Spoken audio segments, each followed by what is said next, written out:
Salut à tous. Alors aujourd'hui, on va parler d'un truc super important, le lien direct entre ce qu'on a dans notre assiette et notre énergie au boulot, surtout quand la journée est intense. Ouais, c'est vraiment une question de carburant, pour le corps, mais aussi pour le cerveau. Ça commence souvent comme ça, hein, une petite phrase, l'air de rien, t'as l'air crevé. C'est le genre de remarque d'un pote ou d'un collègue qui tape pile là où ça fait mal. On parle bien sûr de la fatigue au travail, je suis sûre que ça parle à pas mal de monde. Allez, on attaque la première partie, une journée compliquée. On va suivre David, un jeune en formation, pour voir comment des petits choix alimentaires, qui semblent sans importance, peuvent en fait tout changer. Bon, le matin, c'est la course. On est pressé, pas une seconde à soi, alors on zappe le petit déjeuner. Juste un thé et hop, on file.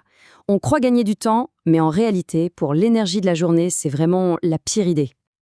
Arrive midi, la faim est là, mais le temps, lui, manque toujours. Du coup, solution de facilité, on attrape un sandwich et un soda. C'est vite mangé, c'est pratique, ok, mais niveau nutritionnel, on est franchement loin du compte. Et là, forcément, c'est le drame. L'après-midi, l'énergie tombe en flèche, le fameux coup de barre. Pour essayer de tenir, on se jette sur quoi? Des barres de chocolat, des chips, bref, du sucre et du gras. Ça donne un petit boost sur le moment, c'est sûr, mais ça ne dure pas. L'effet retombe aussi vite qu'il est monté. Et le bilan de tout ça, il est pas joli. Déjà, vers 10 heures du mat, le premier gros coup de fatigue.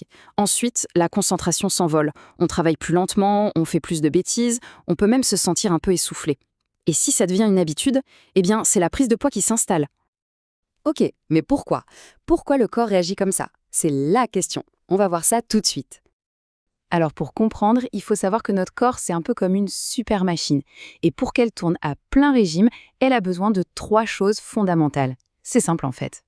Premièrement, il y a les besoins énergétiques. C'est le carburant, tout simplement. C'est l'essence qui permet de bouger, de travailler, de réfléchir. Sans ça, le moteur s'arrête, net. Ce carburant, on le trouve dans les glucides, les lipides et les protéines. Deuxièmement, les besoins constructeurs. Et oui, le corps, ça se construit et ça se répare tout le temps. Et pour ça, il faut des matériaux. Les protéines, ce sont les briques de notre corps. C'est hyper important, surtout quand on est jeune et qu'on est actif.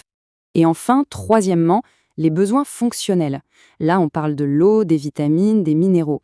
C'est un peu l'huile dans les rouages de la machine. C'est ce qui permet à tout le système de bien fonctionner sans que ça coince. Sans eux, tout se grippe. Allez, on rembobine. On va refaire exactement la même journée, mais cette fois, on va tout changer niveau alimentation. Vous allez voir la différence. Alors là, regardez la différence. D'un côté, le départ difficile, ventre vide. De l'autre, un départ plein d'énergie. Le secret, un petit déjeuner équilibré. C'est pas si compliqué. Une boisson pour s'hydrater, un produit céréalier pour l'énergie de fond, un fruit pour les vitamines et un produit laitier. Franchement, ça change toute la matinée.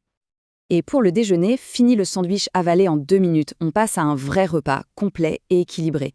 Le but, c'est d'avoir de l'énergie qui dure, qui se libère lentement pour éviter ce fameux coup de fatigue de l'après-midi. L'assiette idéale, c'est quoi au juste? En fait, c'est super simple à visualiser. Imaginez votre assiette. La moitié, ce sont des légumes. Un quart, c'est pour les féculents. Pâtes, riz, pommes de terre, ce qui donne l'énergie. Et le dernier quart, ce sont les protéines. Viande, poisson, œufs. Facile, non? Et voilà le résultat.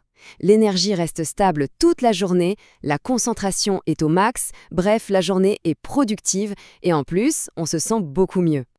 Bon, maintenant qu'on a vu la théorie et l'exemple, passons à la pratique. On va parler des erreurs à ne pas faire et de quelques chiffres importants à avoir en tête. Comment on répartit tout ça sur la journée? C'est assez simple. Le petit déjeuner, c'est environ un quart de l'énergie totale. Le déjeuner, 30%. Le dîner, 30% aussi. Et le goûter, attention, ce n'est pas rien, c'est 15%. Un bon goûter, ça évite de craquer avant le repas du soir. Alors, quelles sont les erreurs classiques à éviter à tout prix? Premièrement, le grignotage entre les repas. Ça, c'est vraiment l'ennemi.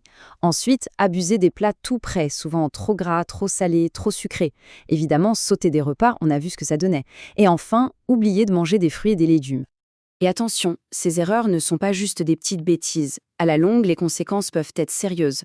Fatigue chronique, prise de poids, problèmes de concentration, qui peuvent même mener à des accidents au travail. Et on ne parle même pas des risques de maladies cardiovasculaires. Et puis, il y a un truc super important à retenir. On est tous différents. Nos besoins ne sont pas les mêmes selon l'âge, le sexe et surtout si on a un travail très physique ou plutôt sédentaire. Il n'y a pas de recette magique qui marche pour tout le monde. On arrive à la conclusion. Et l'idée, c'est de voir l'alimentation non pas comme une corvée, mais vraiment comme un atout, un outil pour réussir. Voilà, tout est dit. Bien manger, c'est tout simplement se donner l'essence nécessaire pour rester focus et tout déchirer au boulot. C'est un investissement sur soi-même, tout simplement. Et on termine avec une question pour la route. L'idée, ce n'est pas de tout révolutionner du jour au lendemain, mais juste d'y réfléchir. Quel serait le petit truc, le petit changement tout simple qui pourrait déjà mettre plus d'énergie dans la journée de demain?